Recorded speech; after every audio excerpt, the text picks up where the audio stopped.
Hello and welcome on Radio Algeria International. I'm your host, Miriam Zian. The President of the Republic, Supreme Commander of the Armed Forces, Minister of National Defense, has chaired a meeting of the Council of Ministers devoted to the examining of two draft laws on the prevention, intervention, and limitation of disaster-related risks and the Code and Administrative Procedures. Preparation for combat is the main axis on which the country's overall security is based. For Development IGAD today are discussing in Djibouti peace, security and development in the region, as well as ways of finding a solution to the conflict in Sudan. In addition to presentations relating to several sectors. The details with Jamal Silmani. Regarding the draft law on the Code of Civil and Administrative Procedure, the President of the Republic has given instruction to enrich the draft law by opening a wide-ranging debate with specialists aimed at introducing the necessary amendments to the Code of Civil and Administrative Procedure, particularly as regards to the recourse to the Supreme Court for certain cases.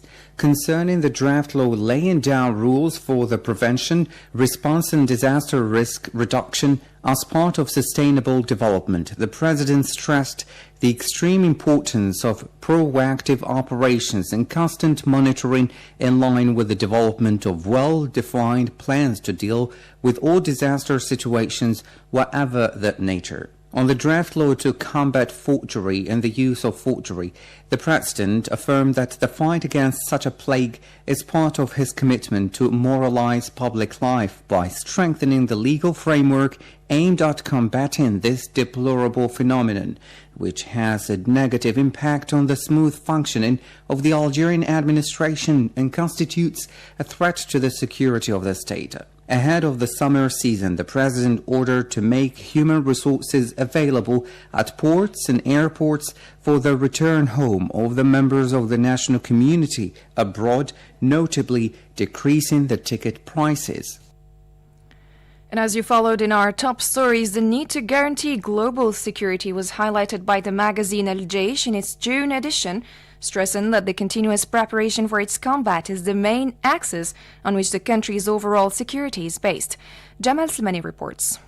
Al Jaish magazine said it was about an integrated security system, interconnected with points of convergence, adding that the system includes not only national security but also economic, social, cultural, intellectual, environmental, and cyber security. According to Al Jaish, the highest authorities of the state grant particular interest to the latter because of its geostrategic importance in a context of new generation warfare, which is one of the threats targeting national sovereignty, which requires the convergence of all the nation's capabilities in order to safeguard the country's vital and strategic interests. The magazine recalled in this connection that the President of the Republic, Supreme Commander of the Armed Forces and Minister of the National Defense during the national stressed the importance of ensuring the necessary and total protection of the country's vital institutions in a safe and permanent manner. The magazine added, the Army Chief of Staff, General Saeed Shingriha, and prospective vision.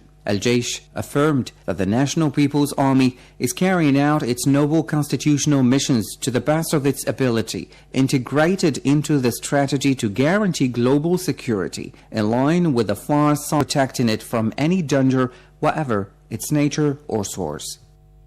The Prime Minister Ayman bin Abdurrahman today presided Security Council. The ceremony was attended by senior state officials, the Foreign Minister Ahmed Attaf, as well as by foreign diplomats. In a statement, the Foreign Affairs Minister Ahmed Attaf said the following. ستعمل الجزائر في مجلس الأمن على تشجيع From security, our brothers from Libya, Mali, Sudan, the Republic Democratic of the Congo, Central Africa, Somalia, Yemen, and Syria in the Security Council.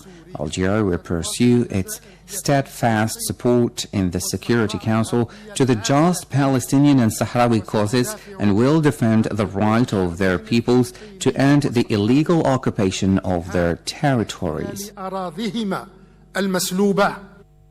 It's worth recalling that recently Algeria was elected as a non-permanent member of the UN Security Council for a 2-year term to start early next year.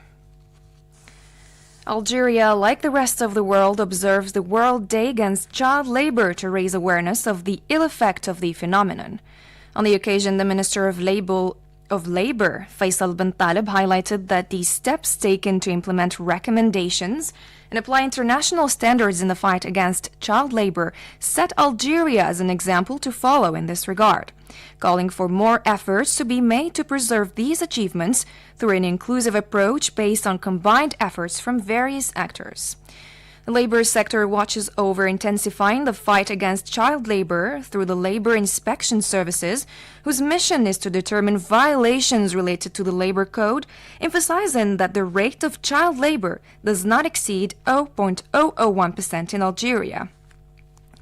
For her part, the National Child Protection Delegate Mariam Sharfi recalled that Algeria was among the first signatories to the conventions related to childhoods, on the top of which the International Convention on Children's Rights. On the matter, Abdelmajid Zalani said the following.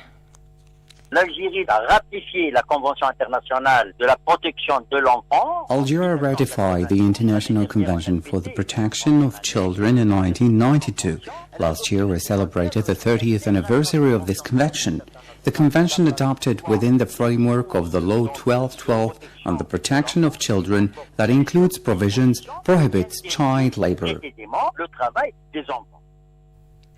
In a speech read on behalf of the Minister of National Solidarity, Kautar Kriko, the Secretary General of the Ministry, Zuhair Shattah, stressed that the national policy protects children and teens from all social scourges and exploitation through a set of measures and programs.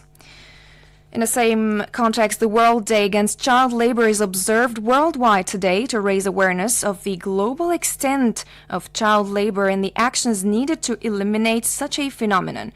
The slogan for the World Day this year is Social Justice for All and Child Labor.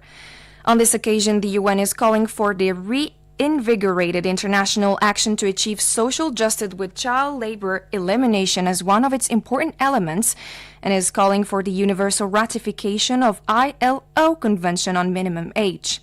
In the same context, the UN head Antonio Guterres said in a tweet, "Shamefully, 160 million children worldwide are victims of child labor today.